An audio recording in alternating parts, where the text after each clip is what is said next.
Sejam bem-vindos! Hoje a gente vai mergulhar juntos numa das passagens, olha, mais intensas de todo o Evangelho.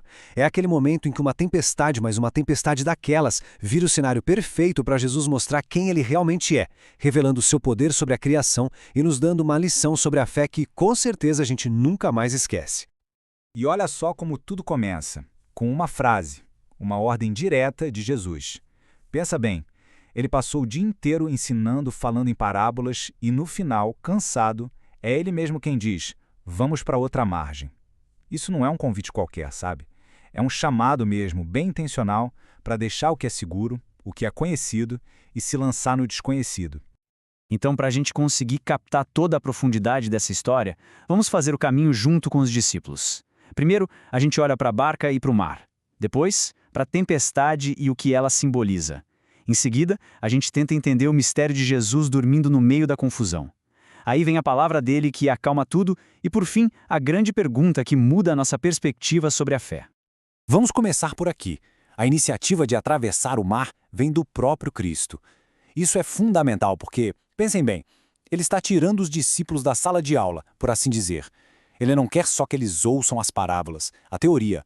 Agora é a hora da prática, de sentir na pele o poder de Deus em ação. É o início de uma viagem que é física, claro, mas que é, acima de tudo, espiritual. E aqui tem um ponto que, olha, é essencial.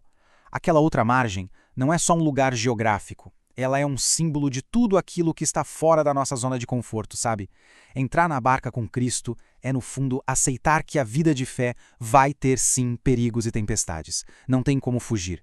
Mas é aceitar isso confiando que Ele está no leme, que Ele está no comando, mesmo, e isso é difícil, mesmo quando o silêncio dele parece dizer o contrário.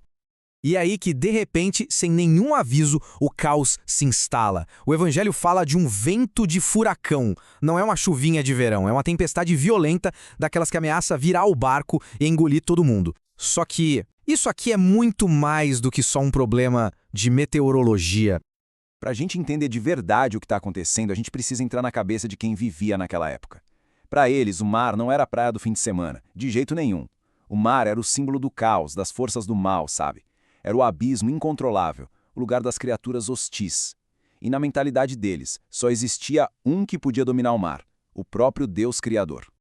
E a barca no meio disso tudo? Bem, a tradição da igreja, desde o comecinho, olhou para essa barca e viu uma imagem, a imagem da própria igreja e também da alma de cada um de nós. Somos nós, sabe? Ali naquela fragilidade, enfrentando as ondas do mundo, as dificuldades, as tentações, e a água já começa a entrar no barco, a sensação é de que não vai dar, que tudo está perdido. E aí, no meio desse cenário de pânico total, de gritaria, de caos, a gente se depara com uma das cenas mais paradoxais, eu diria, de todo o Evangelho. Jesus está dormindo, tranquilamente dormindo. Como assim? Como é que isso é possível? Olha, o sono de Jesus aqui revela um mistério com duas faces.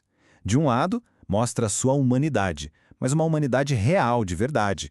Ele está exausto, passou o dia pregando, se doando. Ele precisa descansar como qualquer um de nós. Mas, por outro lado, esse mesmo sono revela a sua soberania divina. É a paz de quem sabe que domina todas as coisas. É a confiança absoluta de quem está no controle, mesmo em silêncio, mesmo dormindo. E o grito desesperado dos discípulos. Mestre, não te importa que a gente morra? Nossa, esse grito tem de tudo, né? Tem medo, claro, mas tem quase que uma acusação, uma bronca. É a voz da nossa própria fé, que às vezes é tão pequena no meio do sofrimento. Quantas vezes a gente não vira para Deus no meio das nossas tempestades e pergunta a mesma coisa? Senhor, o Senhor não está vendo, não se importa com o que eu estou passando? Agora a gente chega no clímax, no ponto alto da história. Jesus acorda. Mas reparem bem, ele não se desespera, não pega um balde para ajudar a tirar a água do barco, não. Ele se levanta e vai dar uma ordem direta à própria criação.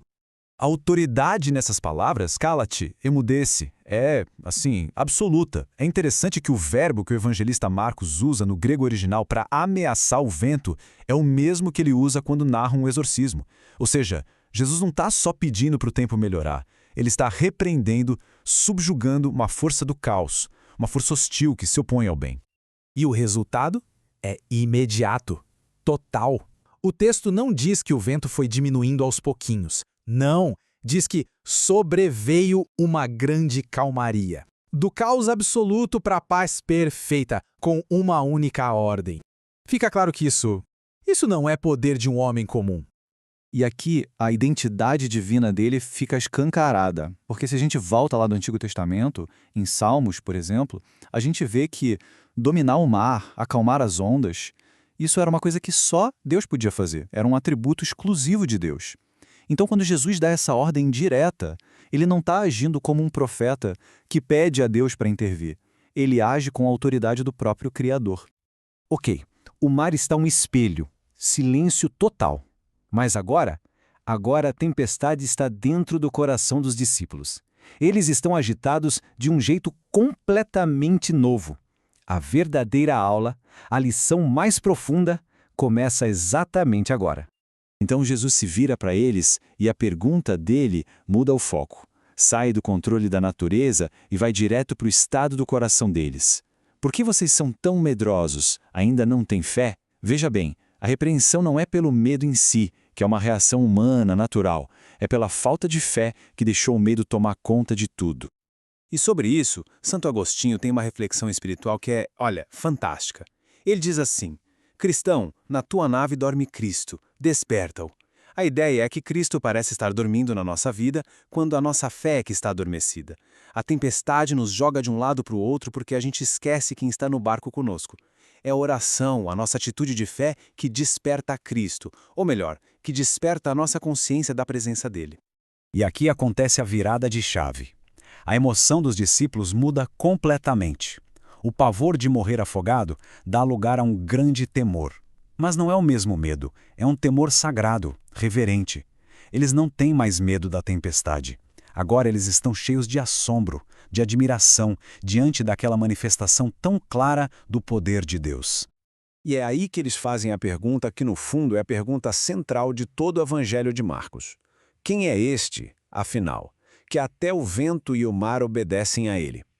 A resposta não vem com palavras, não precisava. A demonstração de poder já tinha deixado tudo mais do que claro. Eles estavam na presença de alguém que tem a autoridade do próprio Deus.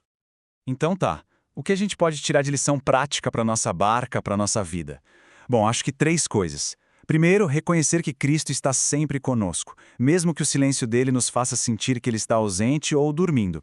Segundo, é preciso despertar a fé, sair da reclamação, do não te importas e partir para uma oração de confiança. E terceiro, confiar de verdade, porque é essa fé ativa que vence o medo e traz a verdadeira calmaria para o nosso coração. E a gente termina com essa provocação. Para os discípulos, aquela tempestade não foi só uma desgraça, foi uma teofania, uma manifestação de Deus. Foi a crise que os forçou a se perguntar: quem é Jesus? A pergunta então volta para nós hoje. As tempestades da nossa vida. O que elas estão revelando sobre quem Cristo é para nós?